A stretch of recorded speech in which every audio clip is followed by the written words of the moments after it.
গাধার উপরে উঠে আছেন আর পিছনে আছেন মুআয ইবনে জাবাল। তো গাধা ছোট প্রাণী, কত দূরাদূরি আছে, একেবারে কাছাকাছি নয়, গায়ের সাথে লেগে আছে। তো আল্লাহ রাসূল বলছেন মুআয, তো মুআয রাদিয়াল্লাহু আনহু বলছেন লাবায়াক সাদায়, জি প্রস্তুত, বলেন কি বলছেন। তো আল্লাহ রাসূল বলছেন মুআয, তো মুআয রাদিয়াল্লাহু আনহু বলছেন লাবায়াক সাদায়, জি প্রস্তুত, বলেন কি বলছেন। আল্লাহ রাসূল বলছেন মুআয, তো মুআয বলছেন লাবায়াক সাদায়, জি বলেন প্রস্তুত, কি বলছেন। আল্লাহ রাসূল এইভাবে বলছেন কেন, কথা কেন বলছেন না, কি সেটা? মুআযকে ডেকে কি বলবেন, মুআযকে যেটা ডেকে বলবেন সেটা যেন মুআয রাদিয়াল্লাহু তাআলার ভুল না হয়, শুনতে যেন ঘাটতি না থাকে, তাই প্রস্তুত করলেন। তো আল্লাহর নবী একটা কথা বলবেন, সেই জন্য সাহাবীকে প্রস্তুত করছেন এইভাবে, আর আমি রাসূলের কথাই অনুবাদ করছি, আর আপনি আমাকে প্রয়োজন দেখাচ্ছেন, আমি এটা মেনে নেব আপনি মনে করলেন। বলে হিসাব, এই হিসাব ত্যাগ করবেন, আপনার জন্য আমি এসেছি। এখানে আসার পিছনে আমার তেমন কোনো স্বার্থ নেই যে দয়া করে আপনি আমাকে কোনো কাজ দেখাবেন না। আচ্ছা, এখানে একটু কথাটা বলে নিই, আবার ফিরে আসব। হ্যাঁ প্রস্তুত, বলেন।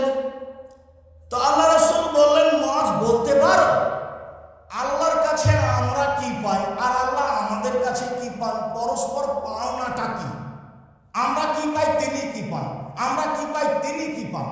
তো মুআয রাদিয়াল্লাহু আনহু বলছেন আমি জানি না, আল্লাহ এবং আল্লাহ রাসূল ভালো জানেন, এটা আমি বলতে পারছি না। তখন রাসূল সাল্লাল্লাহু আলাইহি ওয়াসাল্লাম বলছেন যে মুআয শোনো, আল্লাহ আমাদের কাছে পান যে আমরা যেন তার শিরক না করি, এটাই তার পাওনা। আমাদের শিরক করা হবে না, এটাই হলো তার পাওনা। আর আমরা তার কাছে পাই যে তিনি আমাদের শাস্তি দিবেন না, উনি আমাদেরকে শাস্তি দিতে পাবেন না। তাহলে তারটা আগে না আমাদেরটা আগে? তারটা আগে। শিরক না করলেই তিনি আমাদের শাস্তি দিবেন না। তাই তো রাসূল সাল্লাল্লাহু আলাইহি ওয়াসাল্লাম বলেছেন মান মাতা লা ইউশরিক বিল্লাহ ফাদাখালাল জান্নাহ, কেউ যদি শিরক ছাড়াই মারা যায় তাহলে জান্নাতে চলে গেছে। ওমান মাতা লা ইউশরিক বিল্লাহ ফাদাখালান নার, কেউ যদি শিরক করে মারা যায় তাহলে জাহান্নামে চলে গেছে। যার কারণে রাসূল সাল্লাল্লাহু আলাইহি ওয়াসাল্লাম বলেছেন লাক্কানু মাউতাকুম লা ইলাহা ইল্লাল্লাহ, তোমাদের মমর্ষ ব্যক্তির পাশে যান যায় যায় মরে মরে, যান যায় যায় মরে মরে, এমন লোকের পাশে বলো লা ইলাহা ইল্লাল্লাহ। কোরআন মাজিদ পড়ে কোনো লাভ নেই, সূরা ইয়াসিন পড়ে কোনো লাভ নেই, প্রমাণে হাদিস জাল বা জয়ীফ নিতান্তই। কোরআন মাজিদ পড়ার কথা নয়। আল্লাহ রাসূল বলেছেন যান যায় যায় পাশে লা ইলাহা ইল্লাল্লাহ বলো। কেন? আল্লাহ নবী বলেছেন মান কানা আখিরু কালামিহি লা ইলাহা ইল্লাল্লাহ ফাদাখালাল জান্নাহ, কারো যদি শেষ বাক্য লা ইলাহা ইল্লাল্লাহ হয় তাহলে সে জান্নাতে চলে গেছে। অতএব মানুষের শেষ জীবনে যেন লা ইলাহা ইল্লাল্লাহ হয়, এইটা তোমরা চেষ্টা করো, পাশে বলো লা ইলাহা ইল্লাল্লাহ, তাকে তালকিন দাও। এই বিষয়ে আরেকটু বলি। আবু যার গিফারি রাদিয়াল্লাহু তাআলা আনহু বলেন একদা আমি আল্লাহ রাসূলের নিকটে আসলাম, দেখি তিনি ঘুমিয়ে, আমি চলে গেলাম, আবার আসলাম, দেখি তিনি জেগে। আমাকে দেখে বলছেন মুআয শোনো, মান কালা লা ইলাহা ইল্লাল্লাহ মুখলিসান বিকালবিহি দাখালাল জান্নাহ, কেউ যদি খালেস অন্তরে লা ইলাহা ইল্লাল্লাহ বলে তাহলে সে জান্নাতে চলে গেছে। এইটুকু বলতেই আবু যার গিফারি রাদিয়াল্লাহু আনহু বলছেন ওয়াইন জানা ওয়াইন সারাকা, চুরি করলেও যাবে, জেনা করলেও যাবে। তখন আল্লাহ রাসূল বলছেন ওয়াইন জানা ওয়াইন সারাকা, চুরি করলেও যাবে, জেনা করলেও যাবে।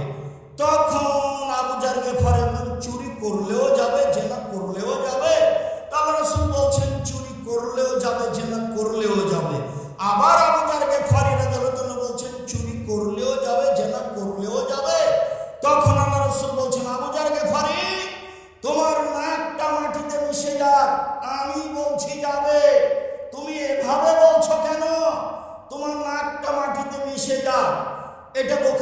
মুসলিমের হাদিস, আরেকটা বুখারী মুসলিমের হাদিস পড়ি, তারপরে এখানে একটা কথা আছে সেটা বলবো। আবু হুরায়রা রাদিয়াল্লাহু তাআলা আনহু বলেন, একদা আল্লাহ রাসূল আমাদের মধ্য থেকে উঠে বাগানের দিকে যেতে লাগলেন, তো আমিও পিছে পিছে যাচ্ছি। একবার তিনি ঘুরে দেখে বলছেন, আবু হুরায়রা। আমি বললাম জি। তো আল্লাহ রাসূল হাঁটতে লাগলেন, আমিও হাঁটতে লাগলাম। বাগানে যে ভিতরে যেতে যেতে কিছু দূর যাওয়ার পর আমাকে বলছেন, তুমি এখানে থামো, তুমি এখানে বসো। তারপর তিনি যেতে লাগলেন। তো দেরি হয়ে গেল, বুঝতে পারি না আসছেন না কেন, কোথায়, কি ব্যাপার, কোনো সমস্যা নাকি। তারপর দেখছি ওই যে আসছেন, ওই যে আসছেন। যখন কাছাকাছি তখন তিনি বলছেন, চুরি করলেও যাবে, জেনা করলেও যাবে। আবার বলছেন চুরি করলেও যাবে, জেনা করলেও যাবে। আবার বলছেন চুরি করলেও যাবে, জেনা করলেও যাবে। এবার কাছাকাছি চলে এসেছেন। তখন আমি বললাম, আল্লাহর নবী, আপনি কার সাথে কথা বলছিলেন? কাউকে তো দেখতে পেলাম না। আপনি বলছেন যে এটা করলেও যাবে, এটা করলেও যাবে। আমি খালি মানুষ খুঁজছি, কে সে, কার সাথে কথা বলছে, কই কাউকে তো দেখতে পাই না, কে বলছে, কার সাথে তিনি কথা বলছেন।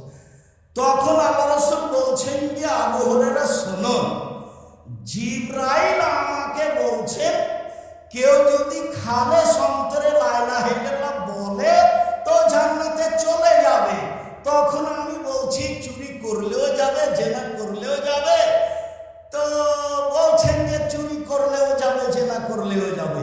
যেহেতু এখন জিবরাইল এবং মুহাম্মদ সাল্লাল্লাহু আলাইহি সাল্লামের মাঝে কথা হচ্ছে, এই জন্য আবু হুরায়রা রাদিয়াল্লাহু তাআলা জিবরাইলকে দেখতে পাচ্ছেন না। হাদিস বুখারী মুসলিম। জিবরাইলকে মানুষ দেখতে পাবে না। আল্লাহ নবী বলছেন, আয়েশা, এই যে জিবরাইল তোমাকে সালাম দিল। আয়েশা রাদিয়াল্লাহু তাআলা আনহা বলছেন, ওয়া আলাইহিস সালাম ওয়া রাহমাতুল্লাহ, তার উপরও সালাম, তার উপরে রহমত, শান্তি। তো আপনি তো দেখতে পান, আমরা তো দেখতে পাই না। আপনি বলছেন এই যে জিবরাইল তোমাকে সালাম দিল, তো আমি সালামের উত্তর দিলাম, আমি তো জিবরাইলকে দেখতে পাই না। আয়েশা রাদিয়াল্লাহু তাআলা আনহা বলেন, এক পিছনে তিনজন, আমি, জিবরাইল আর আল্লাহ রাসূল। তো আল্লাহ রাসূল জিবরাইলকে বুঝতে পারেন, দেখতে পান, আমি তো দেখতে পাই না। এখন তিনি বারবার বলছেন চুরি করলেও যাবে, জেনা করলেও যাবে। তো বলছেন তো তিনি জিবরাইলের সাথে কথা, আমি কি দিয়ে দেখতে পাবো? এটা বুখারী মুসলিমের হাদিস। আগে ছিল জুবাইর এবং আল্লাহ রাসূল, আর এখন হলেন আল্লাহ রাসূল এবং জিবরাইল। মনে হয় কথা স্পষ্ট হয়েছে। এখানে যে কথাটা আমি বলতে চেয়েছি সেটা হলো এই, যে আরো যে বড় বড় পাপ আছে সেইগুলো আবু যার গিফারী রাদিয়াল্লাহু তাআলা বলছেন না কেন, শিরক সবচেয়ে বড় পাপ। বাপ মাকে অমান্য করা পৃথিবীর দ্বিতীয় মহাপাপ। মিথ্যে সাক্ষী পৃথিবীর তৃতীয় মহাপাপ। চট্টগ্রাম জেলে বহু মানুষ 20-30 বছর থেকে আছে, ও নিজেও জানে না আমি কেন জেলে, জজও জানে না ঘটনা কি, উকিলও জানে না ঘটনা কি, যে সাজিয়েছে শুধু সেই জানে। সাক্ষী তো জানে না, টাকা দিতে চেয়েছে তাই সাক্ষী দিয়েছে, ওরও জানা নাই। সাক্ষী বলছে আমি 2 চোখে মারতে দেখেছি। যার কথা বলছে 2 চোখে মারতে দেখেছি, সে সেদিন রংপুরে ছিল, চট্টগ্রামে ছিল না। তারপরে বলছে যে 2 চোখে মারতে দেখেছি, তার নাম সাক্ষী। সম্মানিত দিনী ভাই বোন, বলছিলাম